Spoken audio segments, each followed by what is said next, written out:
babies. Hey, buzz, babies! It's Wednesday. Happy New Comic Book Day. I'm your host, Blake Morgan. I always forget to introduce myself. You're supposed to do that. Apparently, I got a real podcast host guest tonight, right? So I gotta level up in like 30 seconds or less. It's gonna be interesting. I hope everybody had a really, really great day.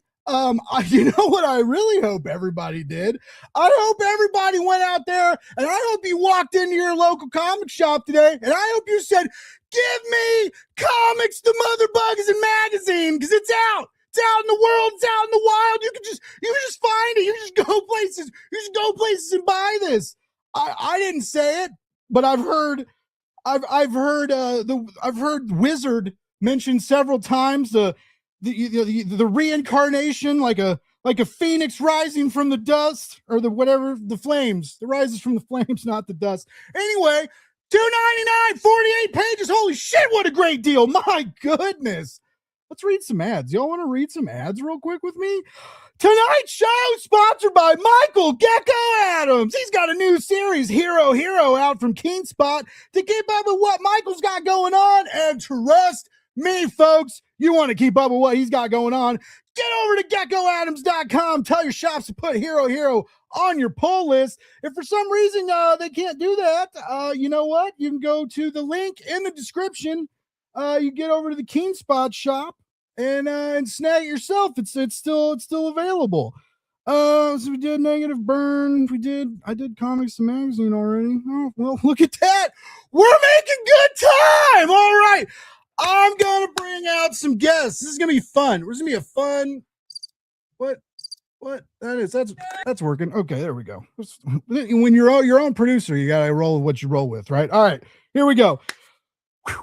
Our first guest I've known for a long time, folks. I've watched him excel at being a father, a podcaster, and now I'm seeing him turn into a damn fine comic book writer. You've seen him before on the Cryptid Creator Corner podcast. He's here to talk about a new original graphic novel, Penny and the Yeti from Paper Cuts. Let's get him out here, Mr. Jimmy Gaspero!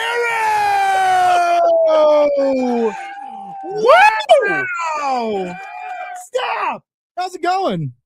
That is an intro. I feel like I'm ready to wrestle now. Let's fire up some NXT, AEW, WWE stuff. Like I'm EEFFG. I don't know. Yeah, I don't know. There's too many of them now. Well, I grew up in Delco, right outside of Philly. So shout out ECW. That was real big in our area. That was pretty huge. But thank you for that introduction, Blake. That was awesome. You are welcome. Thank you for thank you for coming on the show. I'm so stoked to talk to you. We got one more guest to bring out who's also involved with this book. First, we already got people firing off in the chat. What's up, Chris Daly? I hope everybody goes and checks out Fueled by Weird right now. He's got a wonderful channel, does interviews, wonderful indie people. He's another. You guys are all wrestling people. I don't know what that's all about. Anyway, hold on, let me get my notes. Next up,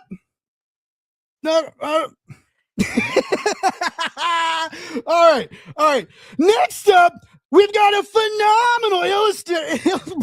All right. We got it. We got this, Jimmy. We got this. I believe in you, Blake. We got this. Next up, we got a phenomenal illustrator bringing Penny and the Yeti to life, a cartoonist and an educator. She's been making comics since the first grade and printing them illegally on library printers. I might have embellished a little on that last part. Let's get her out here, Mr. Amber Akin! Woo! Hi, everybody. Not much. I'm so I love your art. I love. First, I just want to get this out. I want to get this out. This was a great original graphic novel. I was moved.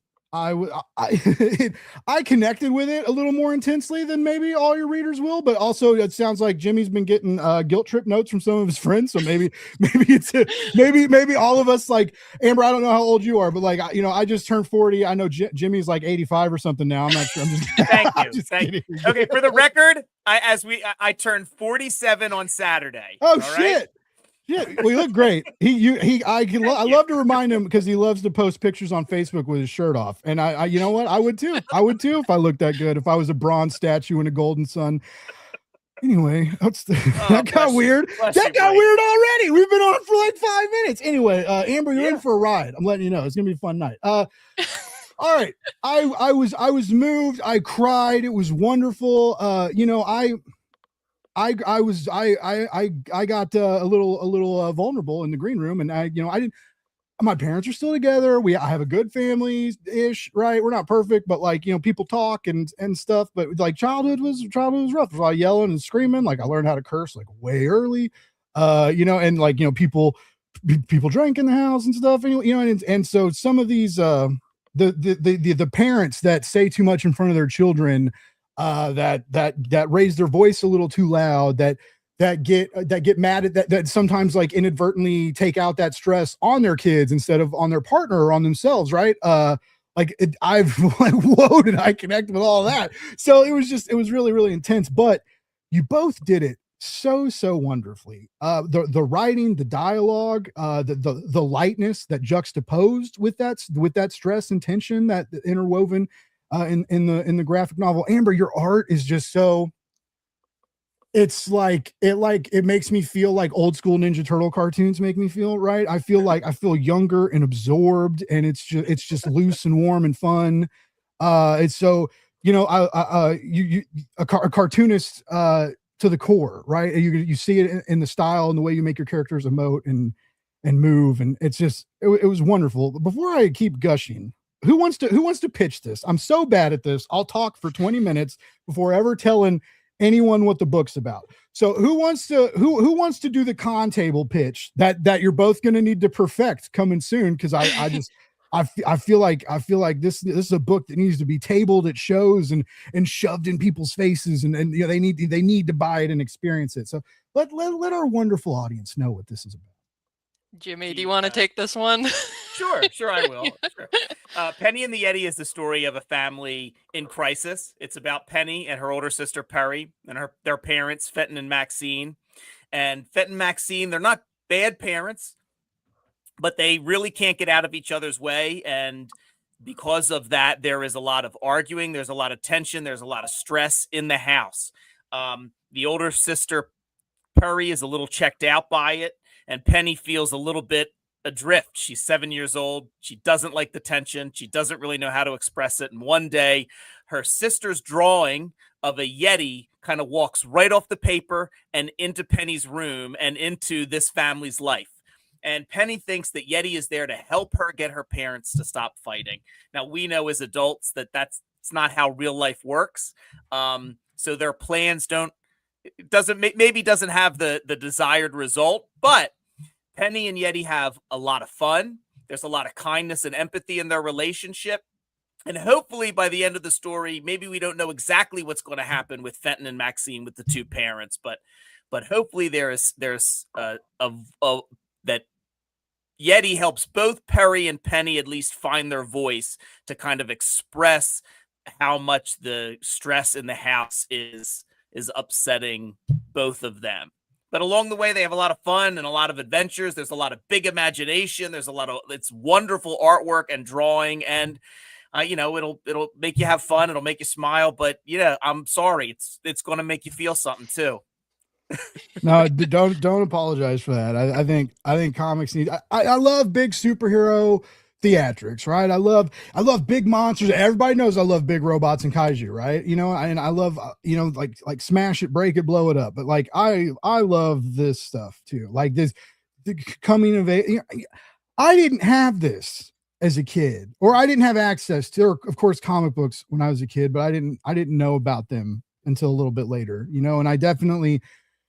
There weren't a lot of, we definitely didn't have like the mega indie publisher imprints for of all ages graphic novels and books that like we have now, right? Things were just kind of different. So it's just, I think it's so cool that young audiences, adults who like can show their kids stuff, I know you shouldn't be like, mom and dad kind of hate each other, here's a comic book. That's probably not great parenting. I don't have kids. I don't know, Jimmy. I don't know, man.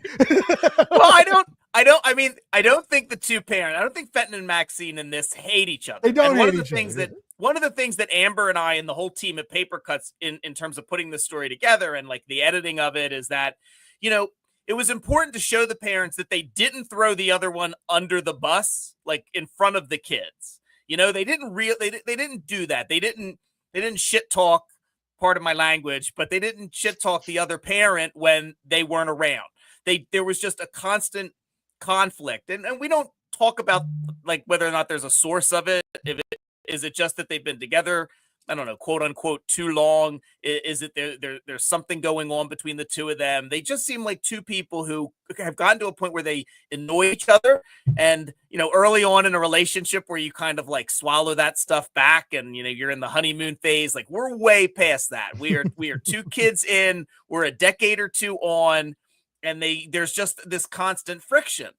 And we have with Fenton and Maxine that they just think that they're just doing battle damage to each other with all this nitpicking and this fighting and this arguing. And they are the type of folks, the type of people that they think, well, because I'm not directly taking it out on the kids, then everything is okay. And that's really not the case in this house. Yeah. To live under the constant tension that at any second, as a kid, something's going to go wrong that you can't control, or that it's going to get really unpleasant, or there's going to be raised voices, or it's just not going to be an environment you want to be in. And you're 7, you're 8, you've nowhere to go. Like, what are you going to do? Yeah. And you also don't really have the words because no one's ever talked to you about it before. You don't have a way to articulate that, like, this is really like bothering you in a way that, parents say, it's okay, I'm sorry, and move on. But that really doesn't, fix the problem, because it just happens again and happens again. So that's where we kind of find Penny. When you bring up the notion of not having the words for it, right? Because there's one word for it and everybody knows that word, but it's a terrifying word. It's divorce. And you talk about that like in scene, like we see that word have effects when other people even say it, right? And so that is so interesting that like we don't have a good terminology to like maneuver through that at that age, but we do know that word of finality and fear. Amber, I got a question, because there's some heavy moments here, and then there's like warm moments, and sometimes people are angry and confused, and you have to emote all this. You bring a physicality to these characters that like pulsate that on the page, right? How fucking hard is it to make everything look cute, but also like, it's like the rooms feel warm, right? But there's also, you can feel that tension. You can see the tension in the characters, and like the color palette is soft, and it's just, I don't know, you have a lot of stuff working against you, it seems like, but you still manage to bring out these hard emotions. It's super impressive. But like, how do you think about that when you're doing layouts and filling out the pages? Well, thank you so much for one. Yeah, I draw very cute things. I love to draw cute things. Even when things shouldn't be cute, I'm going to draw it cute anyway. But with this story, it was really important for me drawing those scenes to make them like emotionally weighty, to make them feel kind of realistic. You want the scenes to be like kind of uncomfortable to read, but also you don't want, the kid reading the book to be afraid. You don't want the parents to be too scary. You don't want to get too close into making it just like something no one wants to read, I guess. So yeah, I think I really paid attention to making sure the focus was on the children's reactions to Maxine and Fenton fighting, and not so much like the angry parents like screaming at each other, and really centering the children's feelings, since, you know, kids reading the book, that's going to be their perspective. Penny's really their eyes into what's going on in the story. And color palettes, definitely doing a lot of heavy lifting for me. I tried to keep the book very candy colored and friendly and engaging and rainbowy, which I think really helped me in the end achieve that like balance that I was going for. I do want to note, and I won't spoil it, but the switch in the end, right?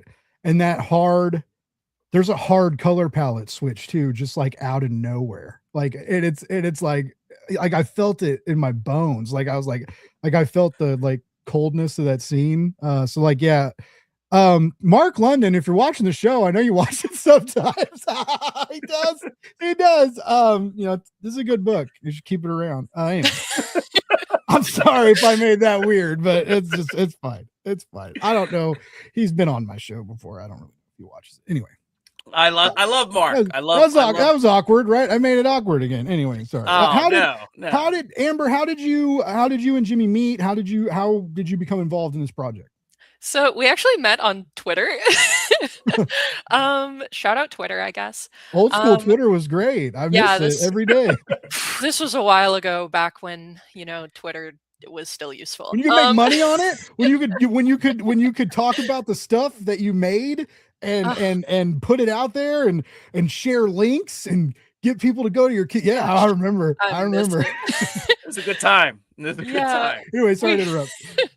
No, we had a shared mutual, Beck Kubrick, who is also a cartoonist, who recommended me to a project that Jimmy had originally pitched to them, and which, thank goodness, thank you, Beck. I wouldn't be here without your recommendation. Which is how originally we started working together on the idea that became Penny and the Yeti. Is it so? As an artist, have you done a lot of like original graphic novels? How did he? Did you know? Did you have like one issue? Was it going to be several issues, or were you going to do like? Was it always a graphic novel from the beginning? Because that's a big thing. To like, hi, my name's Jimmy. I got this 120-page comic book script. You want to draw this thing? This happened in the most backwards way. Yeah. It's really a funny story, Jimmy, if you'd like to tell it. No, go ahead. I've told it before. Let's hear your side of it. So this is Penny and the Yeti is my very first graphic novel. This is by far the longest project I have ever worked on before now. And originally it was a very sweet 4-page story that Jimmy wrote with his daughter Penny, the real life Penny. That at first was a collaboration between Jimmy and Penny, where it was Penny's idea to have Jimmy write a story. And it was about a Yeti who has big feelings and has a little bit of a tantrum in a restaurant, and Penny is there to comfort him. And it's a very sweet, self-contained 4-page story that then Jimmy sent off to Mad Cave's open submissions sometime after I originally drew those 4 pages, which when they landed in my email, I was like, thank God, like this is exactly what I want to be drawing. I was really burnt out at the time from finishing up college and the pandemic, and I hadn't really been drawing for myself, but I do love to draw requests from children. I'm an educator, and it like makes my day when my students ask me to draw things. So drawing a Yeti was awesome. And then from there, Mad Cave bit, and they were like, yeah, we'll make this into a book. Yeah. Sure. And then we had to make the whole book. Yeah. I reached out to Amber, like it was just a 4-page story to, you know, something my Penny and I came up with, and like Amber said, and I just to show her how comics were made. And then when I wanted to like kind of, you know, I'd been published in a couple of anthologies, many other rejections, but you know, a couple things got published, and I wanted to kind of take the next step. and kind of force myself to like write an outline for a graphic novel. And the only art I had, like without having to spend more money to make something new, the only art I had was the Yeti and the Big Stomp, the 4-page short. And I said, well, I could maybe do something with this. And I thought of the family kind of in crisis, and the Yeti shows up, and like I was thinking of thinking of things like with an imaginary friend, but maybe the imaginary friend is actually real, and different ideas. And I put an outline together, and I reached out to Amber, and I'm like, hey, I'm going to pitch this. Is that cool with you? And let's just see what happens. And she's like, yeah, great. And then like a couple months later, we're in it, making a full-on both of us for the first time making a full-on graphic novel. That is so cool. How long from like you get the go ahead and you both start working to you're sending it in for like print proof? How long was that time frame?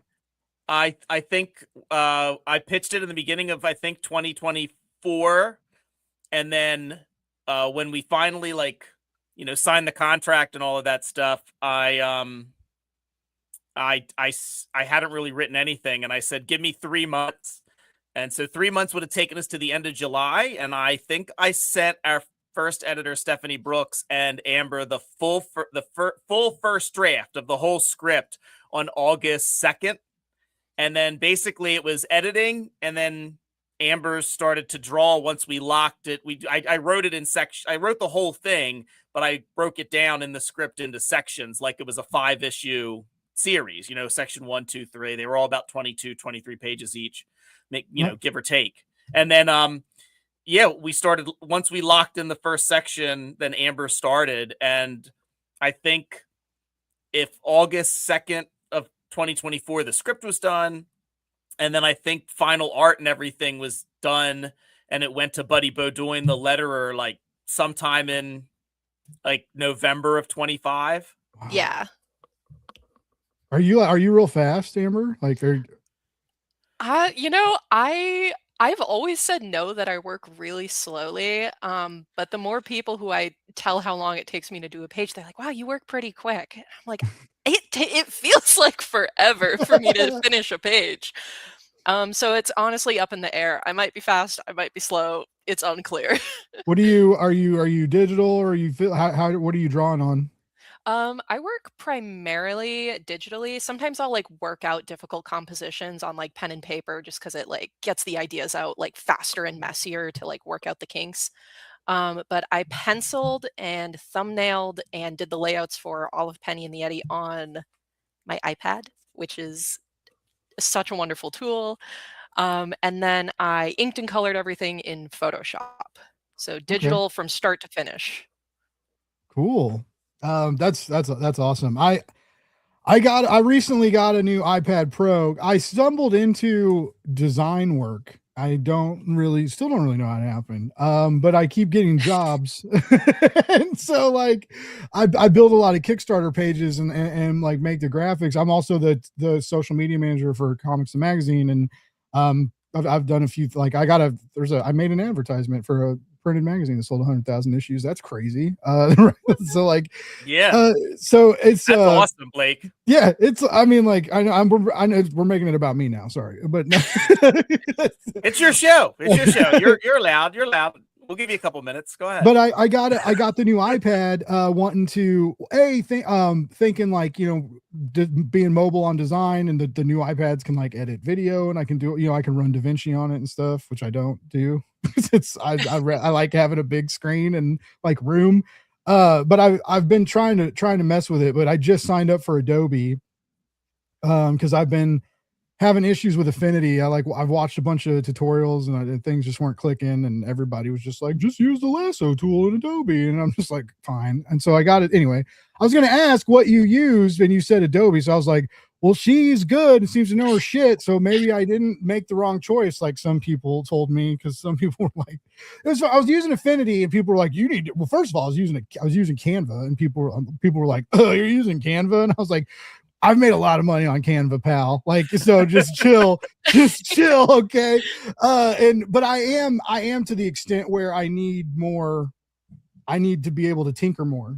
You know, like Canva's limiting me, and so I need I need to stretch my designer wings and be my true self. But like, I tried Affinity because it was free and it wasn't clicking, and so finally I just I bit the bullet because it's still the industry standard.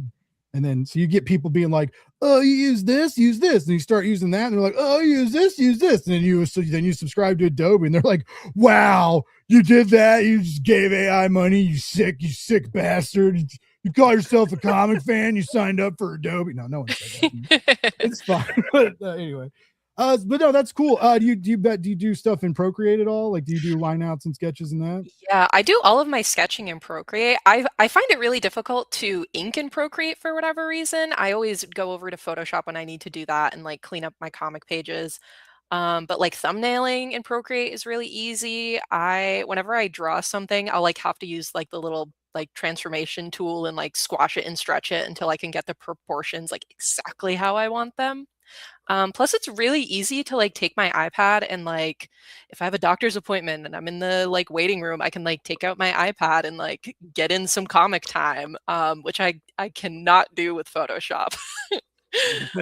Nice, that's cool. Yeah, again, things I thought about like buying the iPad and watched a lot of Dragon Ball Z on it though, like laying in bed because I do like I've always because I always get the bigger tablets because at night I take off my glasses and like I'd rather not wear my glasses and like lay in bed and watch movies on a tablet than like lay down and watch movies with my I know this is a terrible conversation for a live stream. This is relatable. It's very anyway, so very relatable.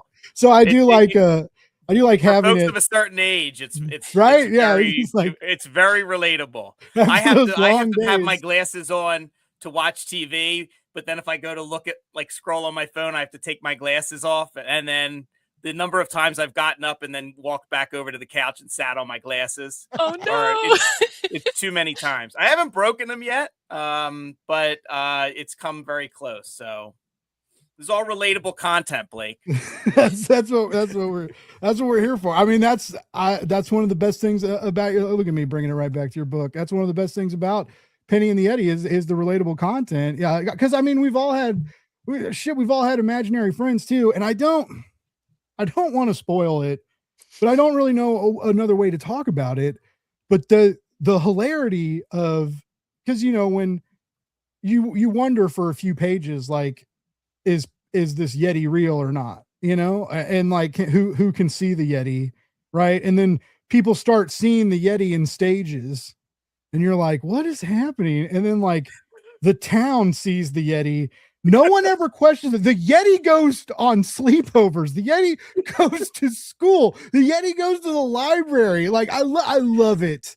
I love also that the library, like, it brings life into everybody. Like the library is this like wonderful, crucial moment, and it's this really happy time, and everybody's excited to be there. I love that you guys made that a library. I love libraries. Librarians are heroes. And like, anyway, there's so many just wonderful. Yeah, there's so much art in this book. Amber and I were paid a lot of money by Big Library to sneak that in.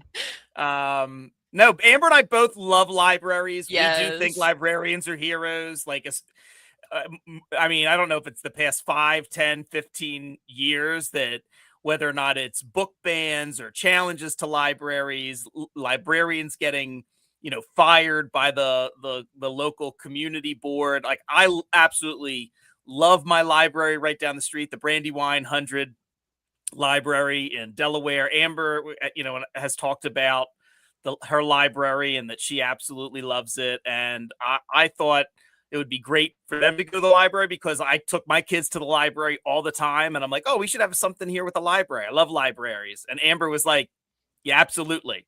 And then we talked about it before, but I think my panel description in the script was just like, hey, what if we did something like this where they like went through the library, and then Amber delivered that like double page spread, which is like one of my absolute favorites in the whole book. It's one of those times as like a writer of comics who has no like real artistic ability in terms of drawing, but just seeing something in my head and being like, oh, something like this would be cool. And then you see an artist, like Amber, take that and deliver her version of it, and it's like, oh, like that's a million times better than even what was in my head. Like that's wild. It's one of those things where it's like, oh, I want to do this forever. Like, I mean, this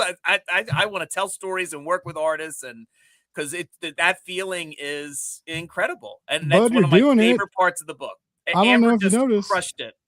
You did. We'll come back to that, Amber. That spread was phenomenal. But Jimmy, you're doing it. Like how many anthologies have you been in now? 4 or 5 more? Yeah. I've been in. And you've done your own. You've done your own anthology. I kickstarted my own. Your own Kickstarter campaign, and now you've got an OGN coming out from a publisher in the direct market, and you're gonna be. This is going to be in the book market too.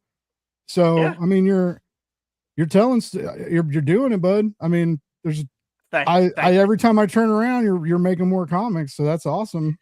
I love it. I just love it. I love the community. I love the people. I love the doing this, talking to you, like the Cryptid Creator Corner, and talking to other creators, and it's just like it's just the best. I don't know how to describe it. I wish I had better, as a writer, I feel like I maybe should have better words for it. But like this past week alone for the Cryptid Creator Corner, I chatted with and interviewed Chris Condon, whose work I absolutely love. And then I talked to Adidia Bidikar and Soam for their new image book. And I'm just like, yeah. And it's absolutely wild that I'm not a big conspiracy theorist, but if a stranger came up to me tomorrow and was like, I just want to let you know, like, you are living in a simulation, I'd be like, that tracks. Absolutely tracks. Also, because I'm so good at the comments, Longbox said solid intro 20 minutes ago. I agree.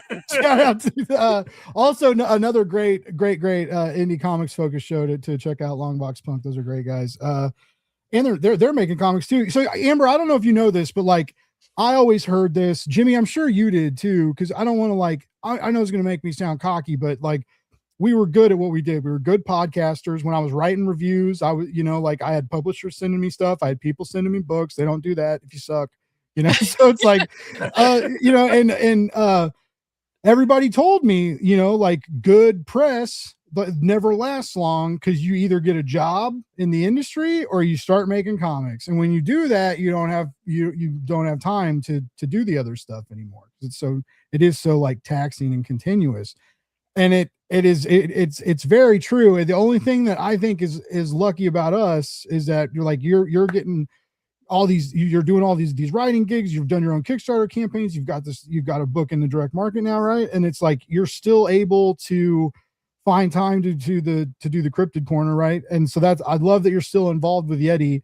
The same kind of worked out with me. It still works out in my production jobs, where doing the show is actually beneficial for work, right? So even if I don't want to talk to weirdo indie creators, yo, I'm just kidding, I love you people, but it's beneficial for other reasons. But it's just, that's this known deal. It's just if you're good press, eventually you kind of get brought in, and it's kind of true. And I'm seeing, and I'm sure I'm sure your press connections and the people you've met, that helps in marketing, that helps in reaching out and booking shows, having people check out the novel or the graphic novel and doing pull quotes and stuff. I'm sure, has your interview style changed at all since you've been writing more, since you're way more hands-on comic book creation now? Do you get in the weeds a little bit? Yeah, I try to. I don't know if my interview style has changed a whole lot. I try to talk about, when Byron first started the podcast, because Matt Ligeti started Comic Book Yeti, and then Matt left, and Byron's now the editor-in-chief, Byron O'Neill, and he's the other host of the podcast. He started it and asked me if I wanted to. I was the interviews editor doing written interviews. and he asked if I wanted to do the podcast as well. And I thought, sure, I'll try it and see. And then I, have been doing it the past 4 years now. I think it's just more a function of like knowing more about comics, knowing more how like the industry works. Like when I first started a Comic Book Yeti, I felt like I didn't have like any knowledge or real like education or even the language to talk intelligently about the art side of comics. I still feel like there's a ton that I don't know, but I at least feel a tiny bit more comfortable talking about the art side of it. I mean, in terms of my interview style, I have a tendency to say things I like about the book and just like expect the other person to like return. Like I don't do like a question and answer. I just try to have a conversation. I love comics. I want to give folks a chance, not just like to promote and be a commercial, but to talk about, whatever they want to talk about with their book, whether or not it's the characters or the theme, or even if it's like one cool idea that happens to be in there, whatever it might be. So I try to get into the weeds a little bit, only because I've heard from other creators or other folks that want to get into creating comics who shockingly have said that they've listened to the show and have like learned something, and that's the stuff they find interesting. Like I've had folks before that say, well, they go to answer a question and say, well, maybe this might be a little like inside baseball. And I'm like, no, that's what I want. That's what I want the inside baseball of it all, right? Like you can do anything and talk about, hey, this is my story and this is what it's about. And I'm working with this artist and this is like really cool. But like, yeah, I want to get in. If you want to go there and are willing to talk about it and talk about the process or whatever it is, I'll go into the weeds with you and figure it out. So, I mean, I don't know that my style has changed necessarily because I kind of started writing at the same, like shortly before the podcast. So I don't know if my style has changed because I've written more or if it's just changed. I mean, this past Tuesday's episode was my 250th. So I've done 250 of these episodes and, just become more knowledgeable about the medium and the business of comics. And like I said, there's still a ton I don't know, but I try to do an interview that people are going to find fun and find engaging. If I'm having a good time, hopefully listeners can hear that and they're having a good time. And hopefully they learn something new about the creator. I mean, sometimes I don't even care if we talk about the book itself and like, what's the plot and what's the this, but I think people are going to come out and support you. Maybe if the topic sounds interesting, maybe if the comic has really great art, but I think, 8 or 9 times out of 10, if they like you or believe in you, they're going to give you a shot to maybe, show them something. So, and I just want to give folks an opportunity to do that. Cause I've talked to everyone from, Phil Hester, who's been in the business for a long time, to folks who it's their very first Kickstarter and they haven't done anything before. There's no bar to entry. I've always loved that about Yeti, about how open you are to like, levels of create, because it's like you guys have access to big names if you want them, or, and you've always shared that with, indie creators and new Kickstarter creators to, give them an opportunity on the mic too. I've always loved that about the platform. I'm glad Byron's continue, even more so. I feel like Byron's really into that too. Anyway, yeah. Amber, this library spread, we're going back to this now. Yeah. First, I got to be a good host. Shout out to John Westhoff. By the way, I'll be at C2E2 as well if you guys want to come hang out, because I'm like super big fucking famous now. They're flying me out. I get a hotel and shit. Amber, I don't know why I don't do anything. I'm going out there with Prawn, it's Adam and I are going out there. It's like going to be like a Prana Comics and Magazine deal. We're doing a couple panels and we're going to do a party at I can't remember the name, Goblin something. It's a comic shop. It sounds really cool in Chicago. But yeah, anyway, we're gonna do like a little party there. And I think I'm not gonna talk about it yet, but I think we're rolling out something kind of new at the shop, which is gonna be like a like a mobilized lecture thing where anyway, we're still toying around with it. God, that con's in 2 weeks and we have so much shit to do. Good God. I was living vicariously through you, Blake, when you were out at the stuff you were posting about Comics Pro. So I can't imagine getting to go to C2E2. And what is it? You said you're doing a party at the Goblin Market? Goblin Market, yeah. That's what so that's we're doing it's gonna be good. It's gonna be good. I'm very, very excited. Awesome. I'm just a wide Midwestern boy. Okay. I didn't do a lot of traveling when I was a kid, right? Always had like great holidays and birthdays and stuff. Right? It's like we didn't get presents or nothing, but we weren't a go to Disney World family, right? I have a younger sister, which was another reason why this graphic novel connected with me, because like this made me think about like what she was thinking about then, which as a 12, 13-year-old, I didn't fucking think to ask. I was like, wow, you're a shitty brother, Blake. All right. I was like, get out of my room. That's all I did. Anyway. Thanks for bringing that up, guys. Anyway. But yeah, we just never traveled a lot, and we'd go to we'd get to bring a friend to like a hotel for a weekend that had like an indoor pool and an arcade or something, right? We'd stay there, go out to eat, come back on Sunday, and so that was kind of like the vacations we would take. So yeah, people put me on a plane and then put me in a hotel room and saying like, walk around the con and tell people you work for this cool magazine and see if they'll talk to you about it. Yeah, I'm pretty hyped. It's crazy. Anyways, this double page spread in the library, I loved it so much because it reminded me of some really cool comic book fight scenes, and it's totally the opposite, right? It's that kind of like, it's that traveling fight choreography, right? Where the Luca effect. Yeah, the characters are in different moments. I always thought of it as like sheet music, right? And it kind of and it's like the characters or the random notes kind of, and that's always how I imagine it. And I like to think I'm smart, so that's the metaphor we'll go with. But it was so wonderful.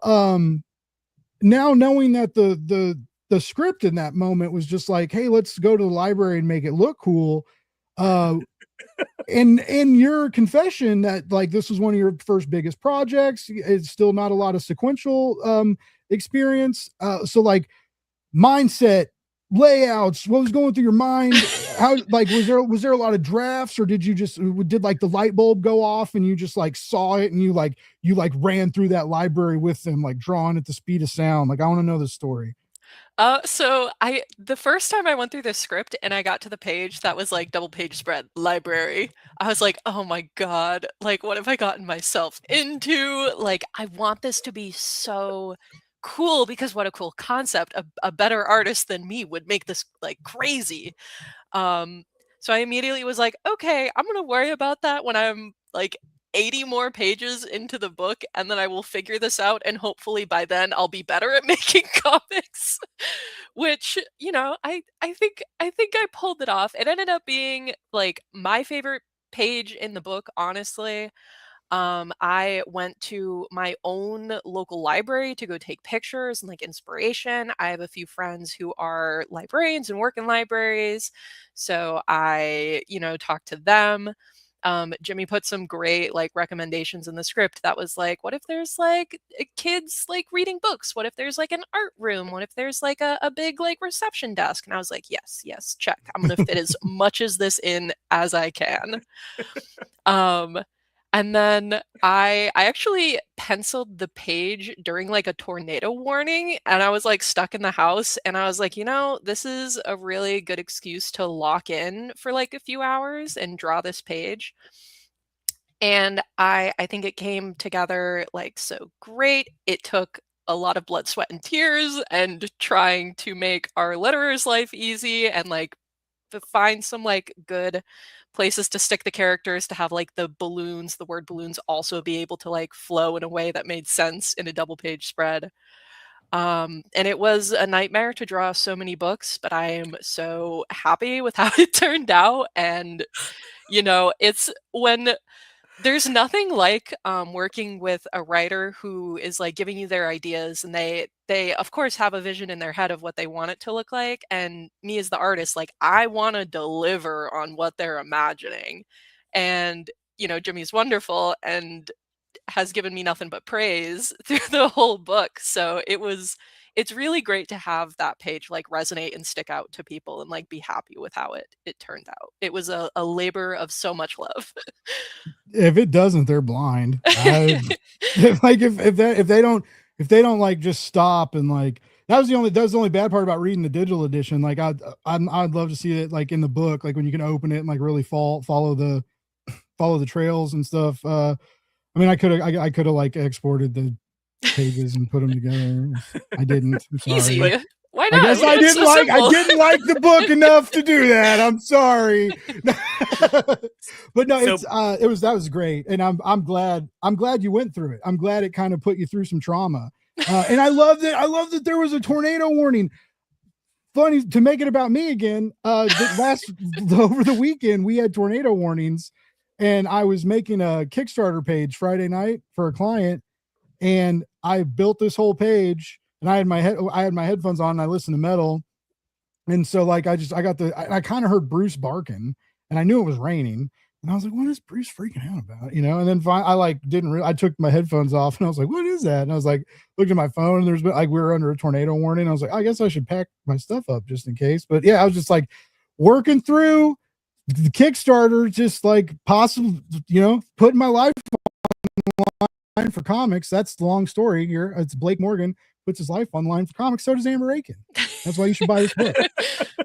No, that's awesome. What was other than the library scene, because we just talked about it, like what was a page that like you really it's like you just like felt something different when you were drawing it, like things clicked? Like what's one of your favorite moments of drawing in this book? Two come to mind. So one of them is a page that takes place in a very busy kitchen at an event that Penny's mom is working. And in the script, Jimmy, you referenced the kitchen from The Bear, which was another moment where I was like, God, I hope I'm better at drawing when I get to this page. And it came together really well. And at least I'm proud of the way it turned out. I actually had a lot of fun drawing the kitchen, and I did better than I thought I would. That page was a lot of fun. And then there is a page where Penny and Yeti are playing with some magical creatures, and they're riding their magical creature of choice in the sky. And that was just awesome. That was so much fun to draw. I want to draw stuff like that forever. My favorite, like I have like favorite scenes, but my favorite like visual that like just really made me laugh, and I tried to use it for the thumbnail, but it didn't work because of the science lab picture with the goggles when the Yeti's got the goggles on, and I really wanted that like blown up on the thumbnail. But I just love it so much, because that's just like one of those, that key thread of how flawlessly she adapts into this world, right? And also like how comforting that is right now when like, right, because if we did have like a Yeti show up, right, they'd be like, send it back, right? It's like, Yetis don't belong, they're taking our jobs, like that's exactly the narrative that would go.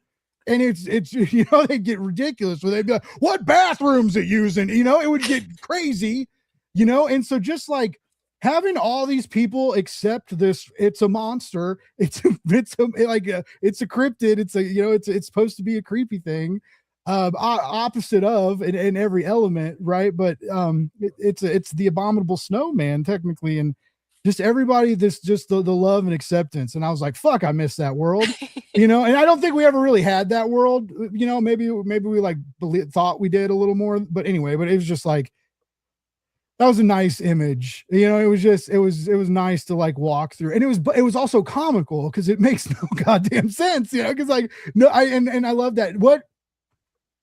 did anybody, did an editor or anybody push back against that? Or was everybody kind of on board with that from the get-go? Because you kind of have to put faith in your audience, which is dangerous to do. You know, you gotta, especially you're dealing with like little kids, right? You can't rely on them for shit. So you gotta, I'm just kidding. I love kids, they're great. But you know, what was your editor's thoughts on that?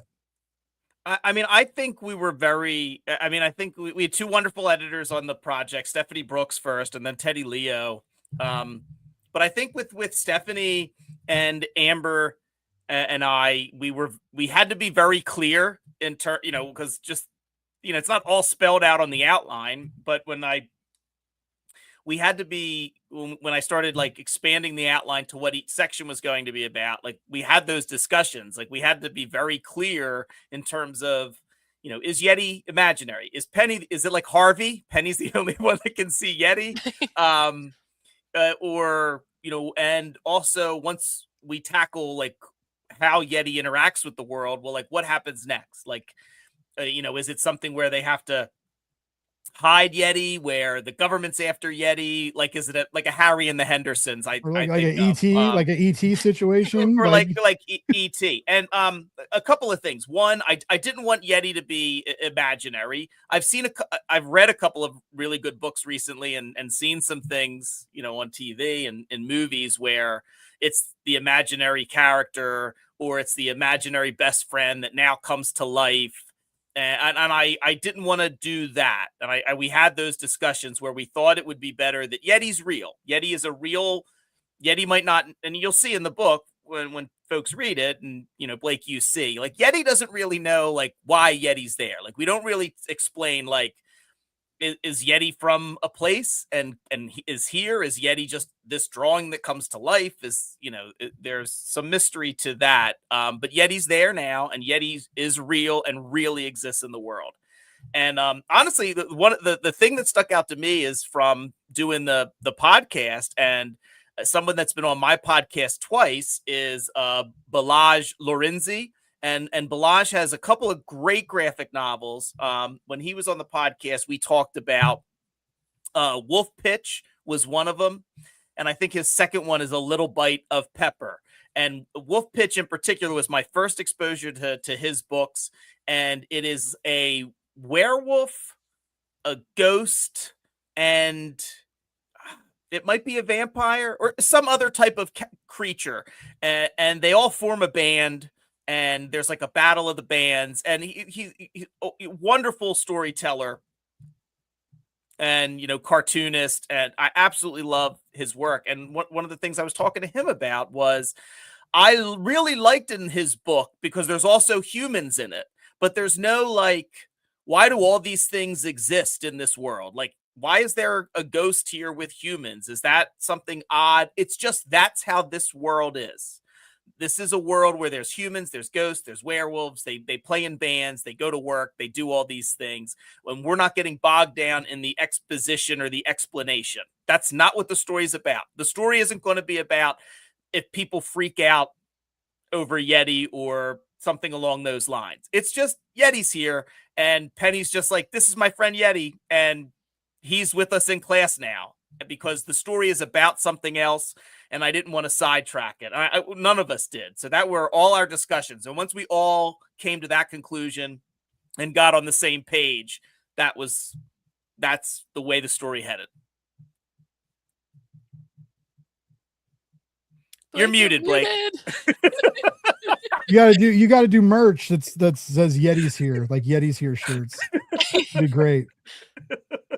I'd buy one. You'll sell one. Byron will buy one, probably. Byron will buy one. That's hard to say. That's hard to say, Byron. Byron will buy one. Not Byron will Byron. Anyway, I talk on a microphone for a living. It's fine. This is what we do here. That's awesome. I'm so happy for you both. It's such a good book. Now let us know what you're in. It can be pre-ordered right now. Oh, I agree. That we got someone like plushy Yetis. Yes. My dream. That would be awesome.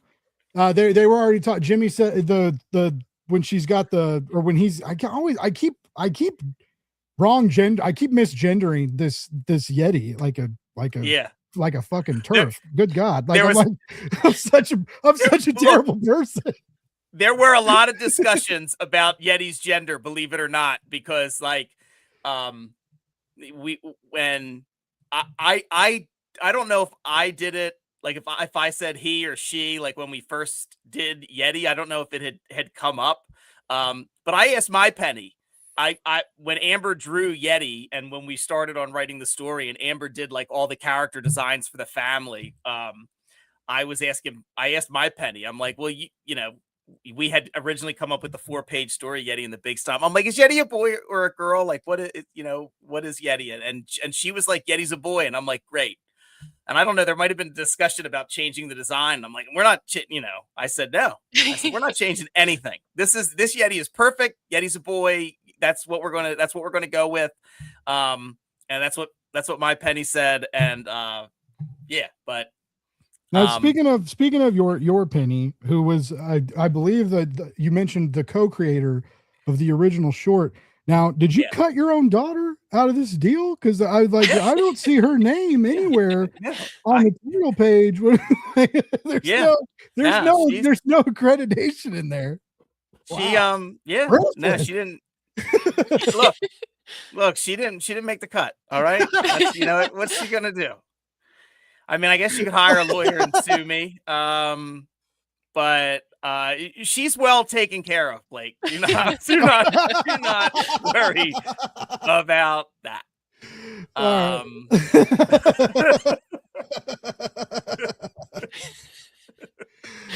No, that's just I'm so happy for you, dude. That this project, I mean, no matter what you do, you know, if you go on to write a DC comic or a new Absolute series after this, right? Like whatever happens, you're always going to have this comic that started with your kid, and you're going to have that forever. That's so cool. And it's also tied into, in a way, the comic book Yeti, which is a cornerstone of your kind of comic book origin story. So this is like such a special project for you. And I'm so glad that it happened.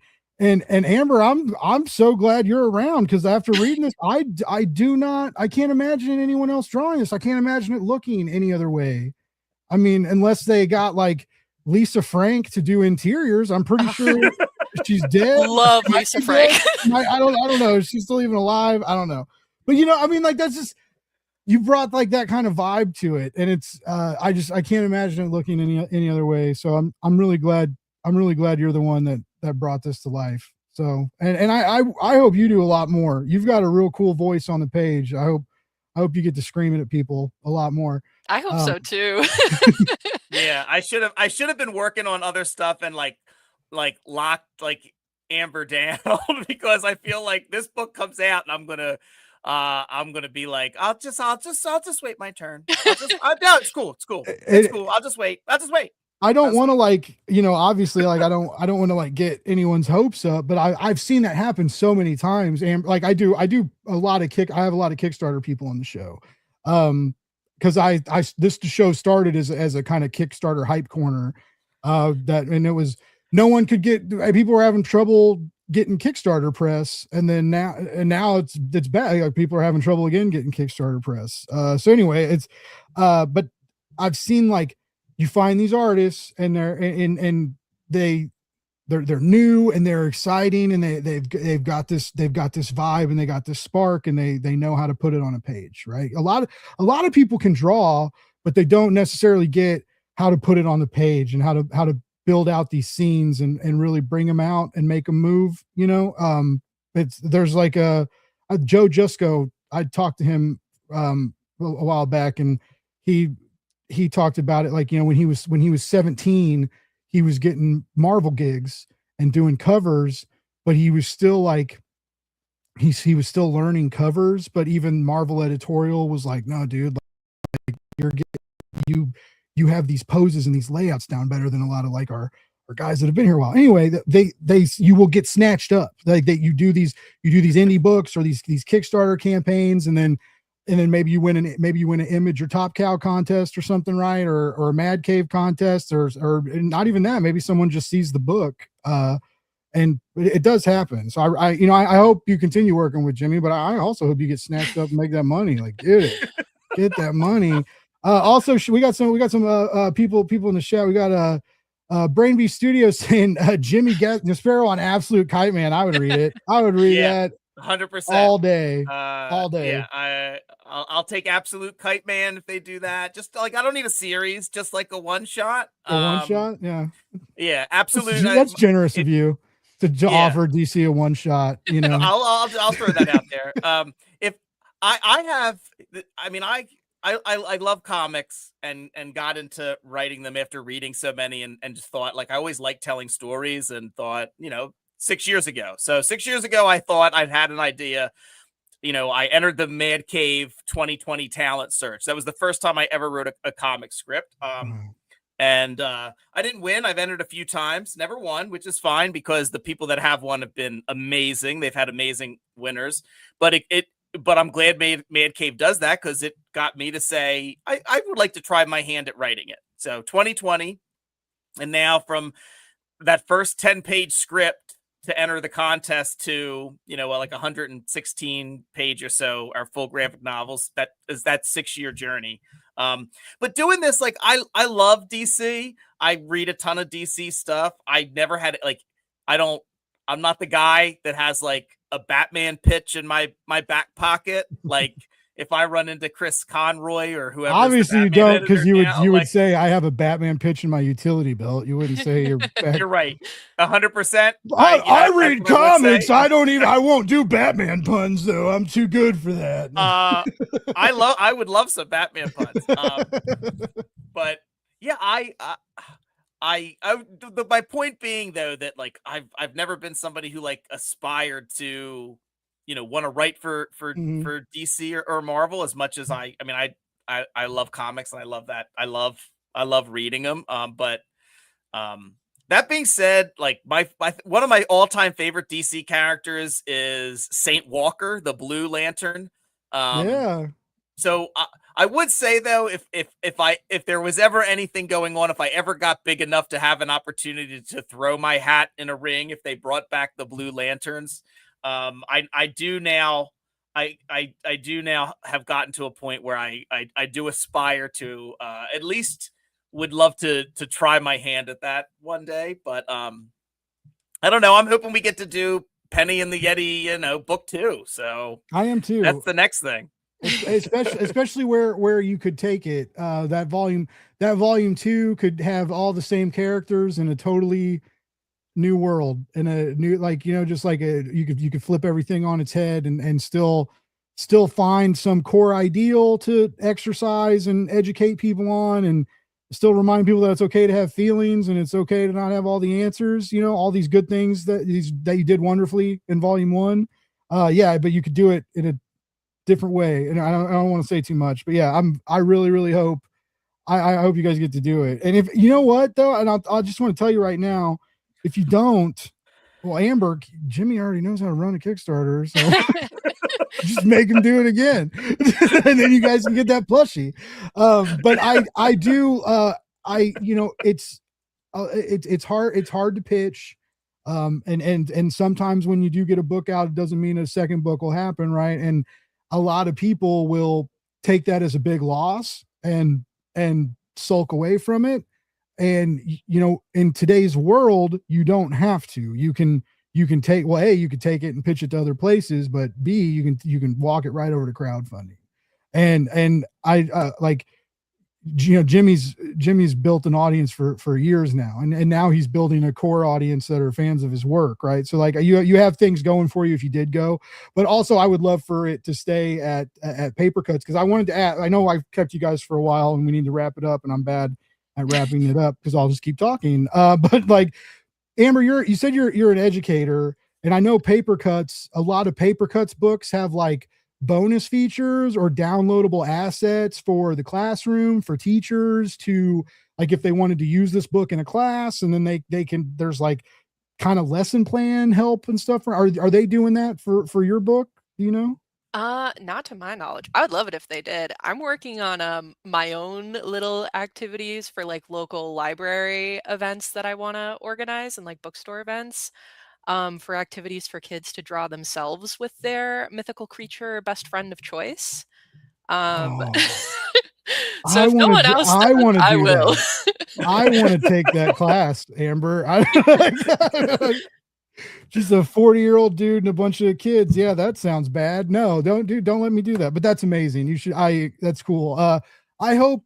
I don't know if there's reach out to, because I know they do that. I think it's Paper Cuts, because that's the yeah, no, it definitely is. Like Paper Cuts does stuff, like they have a section on their website that says materials. Yeah.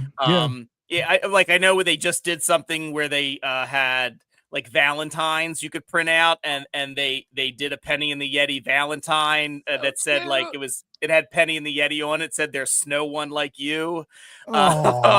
So I think once the book comes out, you might see some like coloring pages and some other things. I think they probably will do that, like once the book is out, and will get added to some of the other stuff that's on there Nice. right now. Like I think there's coloring pages for like Hero Bear and 10-ton Titan Terrier and some of the other great Paper Cuts books. That's awesome. Yeah, because I mean, anything to we have a younger generation of kids coming into comic shops right now, right? Everybody calls them the Dogman generation, right? But it's like these kids that were raised on like Captain Underpants and Dogman are like have real adult money and can walk into a comic book shop and you know spend cash, and a lot of them are coming back for the absolute titles because it's hot, everybody's talking about them. But they're and at my job we have a couple people that aggregate data from like POS systems and sale data from the sales throughout the week. We don't have pre-order numbers, but we've been getting like sale numbers throughout the week, and we aggregate them and look at like the top publishers and stuff. But we're seeing proof that like these people coming in and buying the apps, they're starting to buy indie stuff. They're starting to look at like, oh, like I know what G.I. Joe is, I'll check that out. Or I know what Transform, you know, like they're starting to find this other stuff. They're seeing that like there's more comics than Batman, even though that brought them in.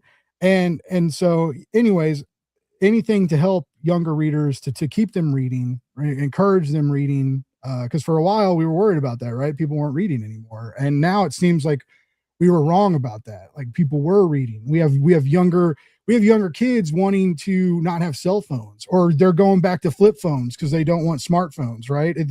That's crazy to me. And now it's like, you know, we're going to be like the older generation that's like addicted to internet when everybody's off of it now. Like we're going to be like, and like our parents, like we're like, what the fuck are computers, right? And it's like everything kind of happens in waves. But anyway, there's just we need to make sure kids have cool stuff to read, and y'all are doing that. That's amazing. You're both amazing, and I hope you know that you're doing great things for the comic book industry. I mean, I look at my Penny, who's, you know, she's 8, she's in the 3rd grade, and I look at like what her and her friends are reading, and I mean, she reads graphic novels. She, you know, has moved into like chapter books and some like other type of books, but like, you know, she got a Paper Cuts book, The Witches of Pepperwood Bay, that we had just gone to San Diego 2 weeks ago, and she read it on vacation. She loved it. You know, she lent it to her friend, and you know, so they're still like, they'll read whatever is out there. They just, you know, she just wants like good stories. She's read like the stack of books like next to her bed is everything. Like she likes the Neverland. I don't know if they're called the Neverland Girls, but it's like they're books, like chapter books about Tinkerbell and her friends. But she's read 10-Ton Titan Terrier and Witches of Pepperwood Bay. She likes My Little Pony comics. She, you know, likes Across the Spider-Verse stuff. Like she, you know, she likes when she gets her screen time, and she likes watching her YouTube Kids and all that stuff too. But she reads a ton of stuff as well. And like I've been taking them to the library and to the comic book shop since they were, you know, 2 and 3 years old. And they have a surprisingly really good working knowledge of comics and indie comics.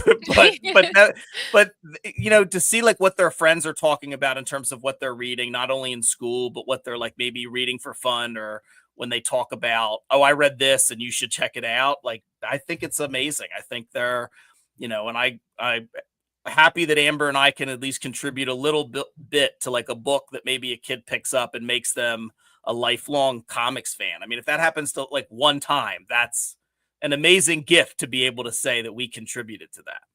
Yeah.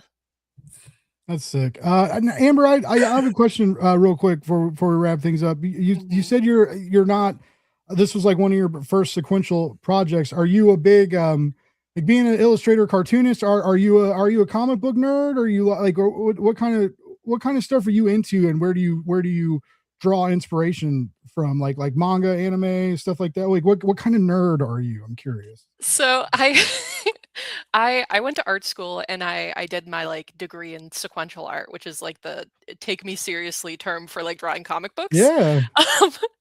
I got into comics when I was a teenager. I got really into like the Marvel movies, and I pretty quickly realized that like I didn't have to wait 2 years for the next Captain America movie. I could just go read like 50 years of comic books. So I started doing that.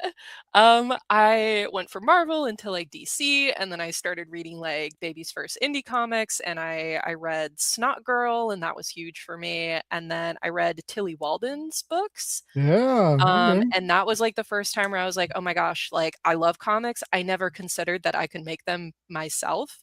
And when I started reading Tilly's books, it was kind of like, I actually want to do this. And now I mostly read children's books. I work with kids. I worked in a children's bookstore.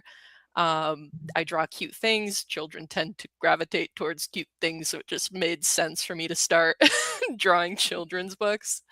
But I pull a lot from like contemporary like children's illustrators, and like classic children's illustrators. Eric Carle, Mo Willems, I mean, Dave Pilkey, Dogman. You can't beat Dogman. When I was, when I told my students that I draw graphic novels, they're like, "What's that?" And I'm like, "Oh, you know, like Dogman." And they're like Dogman? That's awesome. Did you draw Dogman? And I have to be like, God, no. I wish I would not be here right now if I drew Dogman. What level of kids do you teach?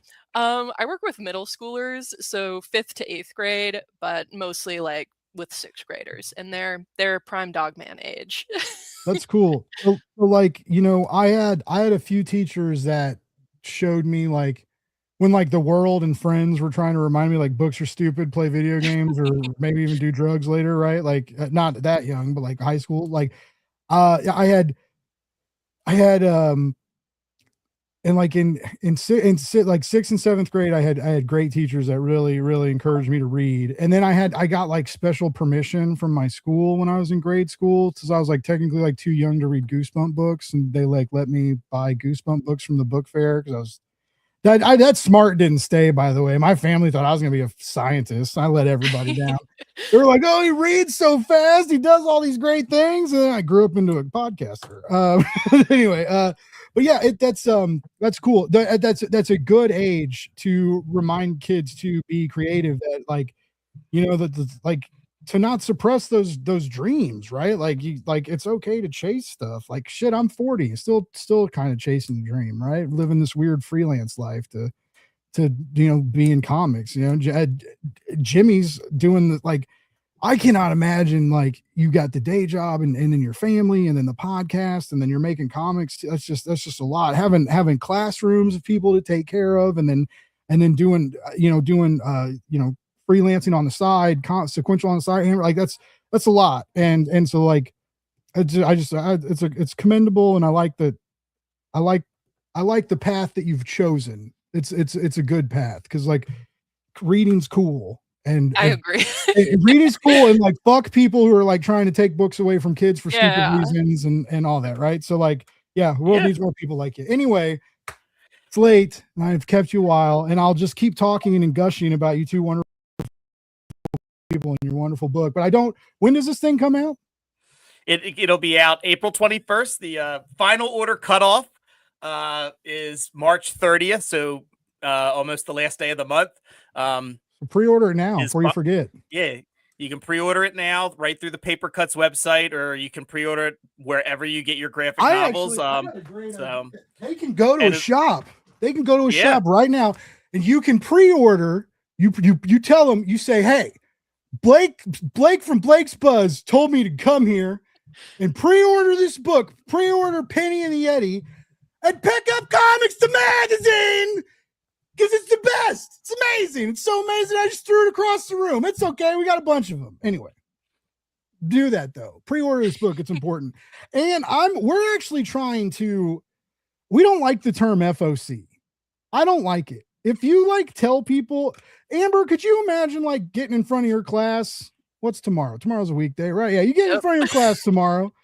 It's Wednesday. Okay, tomorrow's Thursday. You get in front of your class tomorrow and you say, you go home and you tell your parents that the FOC is the 30th of March. So what's that, teach? Like, what are you like?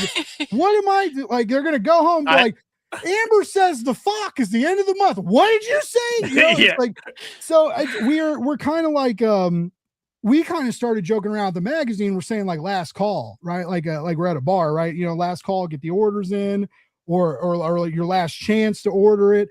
I don't understand. It's this weird it's already a weird pre-order structure. You know, you got to order things early. If you don't, it may not get there. You know, there's all these weird stipulations, and I get why they do it, but it's already wonky. It's not a perfect system, and we have a name for it that just.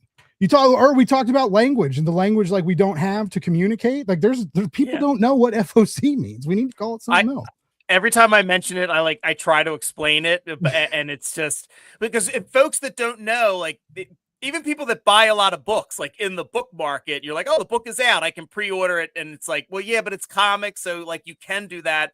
But also it's comics, so it's like a little different because the shops, they have to let the distributor know how many they want by a certain time. So the distributor knows how many to get. And that's what FOC is, final order cutoff. So if you don't get your order in by the FOC, even though the book doesn't come out for another 3 weeks, like then your shop might not get the book. And then I'm like, why are you getting in your car and driving away? I wasn't done explaining it yet. Yeah. It's also, Amber, we got Charlie Naptime says there's still time to go down the evil path to hard pivot and become a Pokemon YouTuber. Yeah, we're gonna talk. Let's talk Pokemon. Thanks for this. We're gonna do another hour. Sorry, I bought Pokopia on Saturday. I drove around. I know it's an empty cart. I know it's a virtual cart. I wanted the box. I like having the little red boxes. They make me happy. Okay, so I went to 3 places looking for this and they didn't have it, and so it's like whatever. I came home and I downloaded it. So anyway, I've had what's supposed to be it is the highest rated Pokemon game that's ever come out. Everybody's loving it. Everybody's like, oh, dude, once you start playing it, you just get totally absorbed and all your problems go away. I've not gotten to play it yet. I've been so fucking busy. I have all these silly deadlines and shit. Like even tonight, I got to get off. I have a Kickstarter page that's due in a couple days, and I have to learn how to use Photoshop and design a shipping box. That's fun. But this is how you make it in comics, folks. When people ask you to do that shit, what do you say? Okay. And then you figure out how to do it. Because there's a YouTube tutorial somewhere, and I'll find it. Anyway. Sorry. I would imagine if you like opened up another reason to do a Kickstarter, you could do like remarks and commissions. I would imagine you would just annihilate it on Pokemon commissions. Like I would pay for it. Like just your style and like, oh my God, you could draw them like taking naps and like and like having picnics and sitting under the stars doing all. Oh, you'd kill it. You'd kill it, Amber. It would be amazing. I have drawn some Pokemon fan art in my time. That's my sister. Oh, nice. Who actually helped me out with the book to tie it back into like family things. My sister with no comics experience, I asked her for a favor to help me flat the book since I was on a very tight deadline for part of it. So shout out Charlie. I'll consider becoming a Pokemon YouTuber. I mean, it seems fun. I keep thinking about streaming because I have everything I need to stream other than time. But like, I mean, I could have the good audio. I can route game audio and chat audio and do all that fun stuff. That's really cool that your family watches you on your show. Now I want a Pokemon commission. I think like can I get Yeti and Snorlax on separate hammocks, like on a beach? This is so genius. Well, I have to draw that now, regardless of anything else. I'm gonna make a note of that. It's I just got into Pokemon like last year. I started because I love JRPGs and I just always thought Pokemon was lame, but I've always liked RPGs. And finally I was like, oh, it's a JRPG, you know, and it's like, and I love, like, I have dogs and I really love my dogs. So it's just like, I don't know. I started watching the show and the show's super emotional. And I was just like, I cannot believe I hated Pokemon or thought I hated Pokemon. I also used to think Dragon Ball Z was lame. It's good to find out you're wrong. You turn 40, you find out everything you thought was wrong. And then you just stumble back into anime and, well, I've been in comics, but whatever.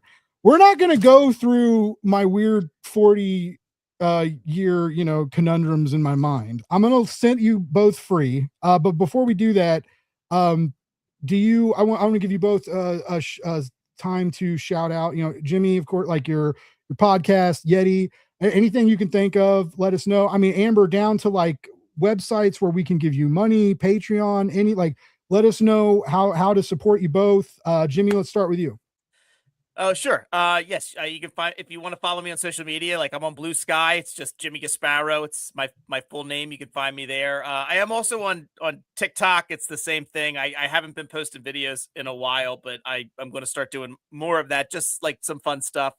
My dog has his own TikTok, Barry. I think it's Barry Barkington. So he's a golden retriever. If you want to follow my dog on TikTok, my wife posts those things. My wife, Sarah, she does all that. But yeah, Comic Book Yeti. You can go to the website. We do reviews. We have a YouTube channel. Andrew Irvin does a lot of written interviews. He's a fantastic interviewer. The Cryptid Creator Corner is the podcast. You can get it wherever you get your podcast. We have over 400 episodes, so there's plenty to choose from if you like that. Some of the episodes are hosted by me and some by Byron, and yeah, you can pick up Penny and the Yeti wherever you get your books. It'll be out April 21st, and if you're in Delaware, I'm hoping to do a signing at my local comic shop, the Comic Book Shop in Wilmington, Delaware, on May 2nd. So, you know, if you're around, I'm hoping that we're kind of finalizing the details for that. But yeah, it'll be like my first signing at my local shop. So Amber, take it away. So cool. So cool. Okay, so I am at Almond Milk Art on Blue Sky and Instagram. I have a website, amberakin.com. If you want me to draw things for you for money, send me an email, especially if it's Pokemon.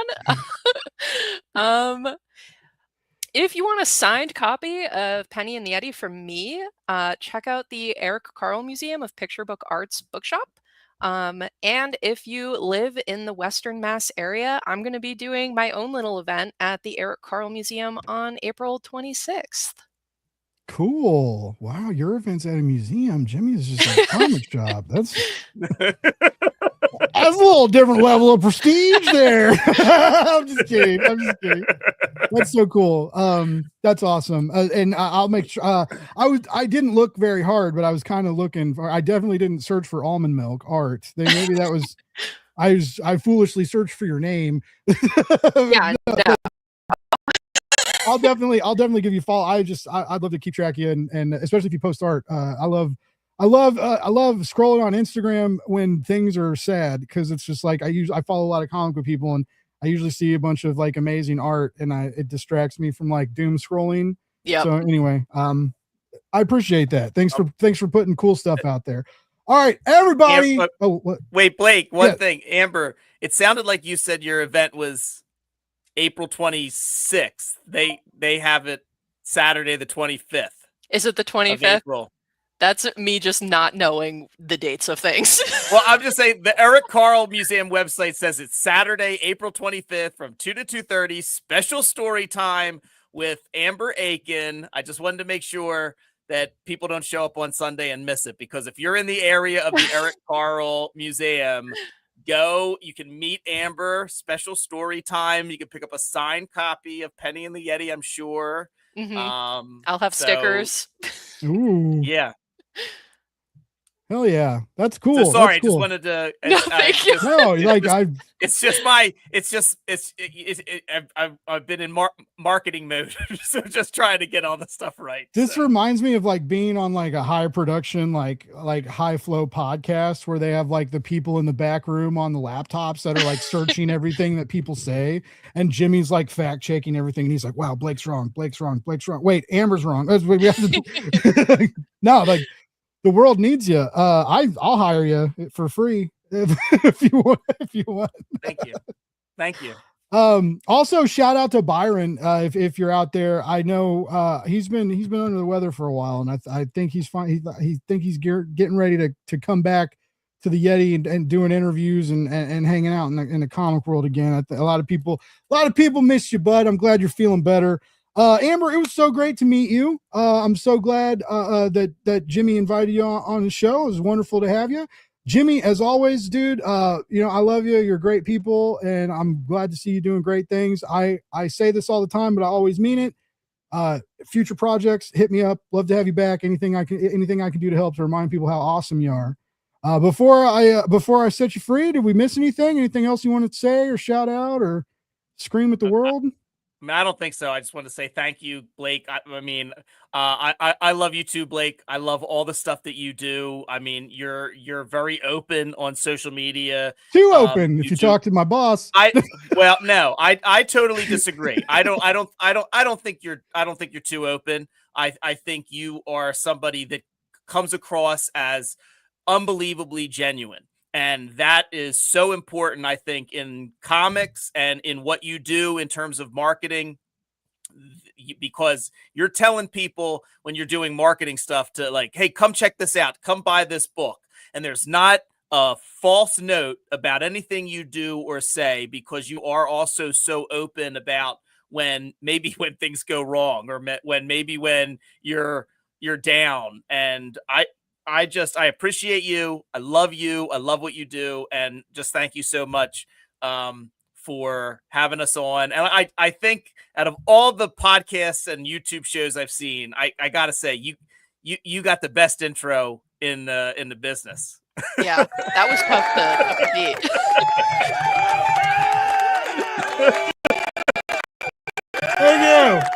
Thank you. That's what $500 gets you, by the way. A little sound where you can clap, and I can fart and burp too, but I don't have those programmed in yet. Anyway, no, that means a lot, dude. I really, really appreciate it. Awesome. Amber, you got anything nice you want to say to me before? No, I'm just kidding. Add anything, man?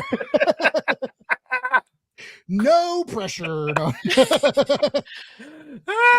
All right. Everybody who tuned in, thank you so much. I appreciate you. We're out here every Wednesday screaming about comics, and it's always great to know that I have friends out there listening. I love you. Remember, love more, hate less, read comics. We'll be back next Wednesday. Pre-order Penny and the Yeti, or I will find you and make you feel real bad about it. Okay? Like worse than Jimmy's going to make you feel when you stumble through the trauma of this wonderful family you're about to learn a whole lot about. All right, everybody, I love you. We'll be back Wednesday. Have a wonderful night.